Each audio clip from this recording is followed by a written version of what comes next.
Ávila em psiquiatria e psicanálise. No vídeo passado aconteceu algo muito interessante.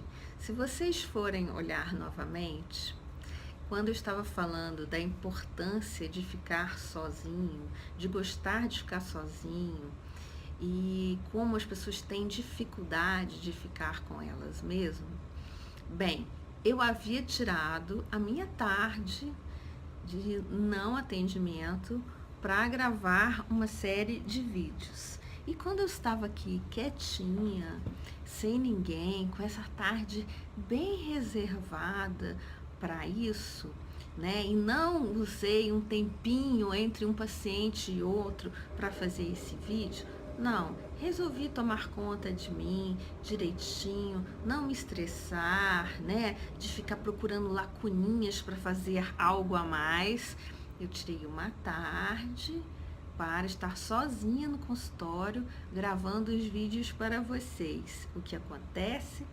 Toca o interfone, que é a secretária do condomínio me entregando uma correspondência.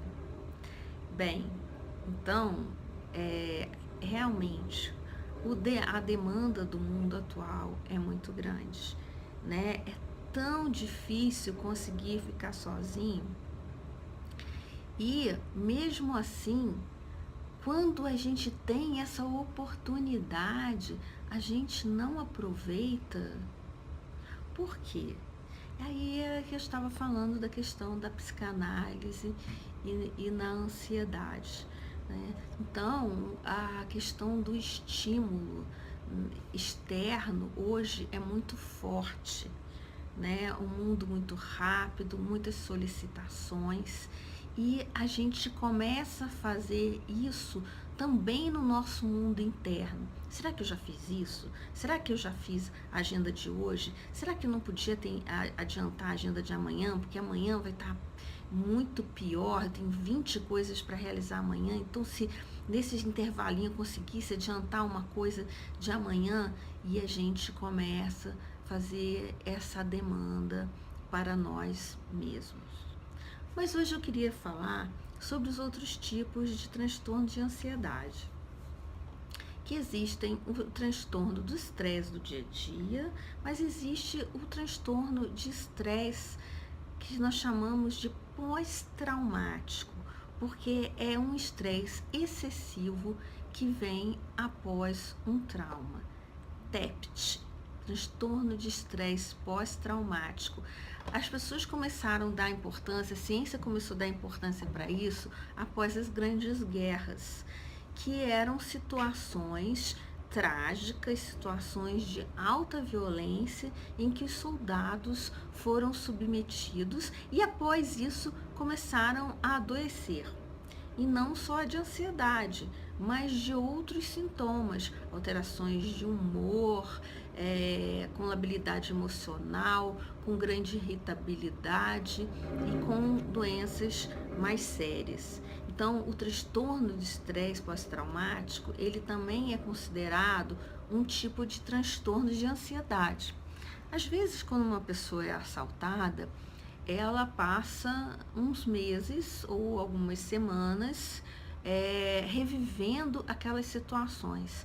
Ela não quer pensar nisso, mas é como se as imagens viessem automaticamente na sua mente, tanto de dia quanto na hora de dormir. Ela acorda sonhando com essas imagens.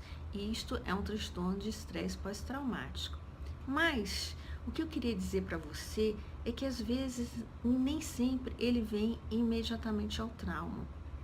Tem situações que o transtorno de estresse pós-traumático e tardio, como a gente chama, pode vir até 1 ano e meio e 2 anos após o trauma. E esse trauma pode sim ser uma situação de violência, como hoje em dia é comum, é frequente. Quando eu falo que é comum, gente, eu não quero dizer que é normal, eu quero dizer que é frequente. E a gente não pode se acostumar com as coisas que são comum e não são normais. Então, a violência não é uma coisa normal. Ah, mas todos os meus amigos quase já foram assaltados. Tá, isso continua sendo anormal. Ninguém deveria ser assaltado, e muito menos com a frequência e com a violência que isso ocorre. Então, voltando ao transtorno de estresse pós-traumático, existem outras situações, né, como uma situação de risco de vida, né, um afogamento, uma situação de um naufrágio, uma situação de um desabamento, né? Sou lá de Petrópolis, muitas tragédias já aconteceram, as pessoas ficarem soterradas. Essa é uma situação catastrófica que pode levar a um transtorno de estresse pós-traumático, né? O famoso 11 de setembro. Mas uma situação que infelizmente é frequente no nosso mundo atual, uma violência contra a mulher, são os atentados violentos ao pudor e os estupros, né? E não só um estupro, né, no sentido de realmente ter conseguido chegar ao ato do estupro, mas uma tentativa que às vezes ela é tão violenta quanto, né? Ou até pessoas que assistem esse ato de violência também podem sofrer um transtorno de estresse pós-traumático. Então, o transtorno de estresse pós-traumático também é um transtorno de ansiedade.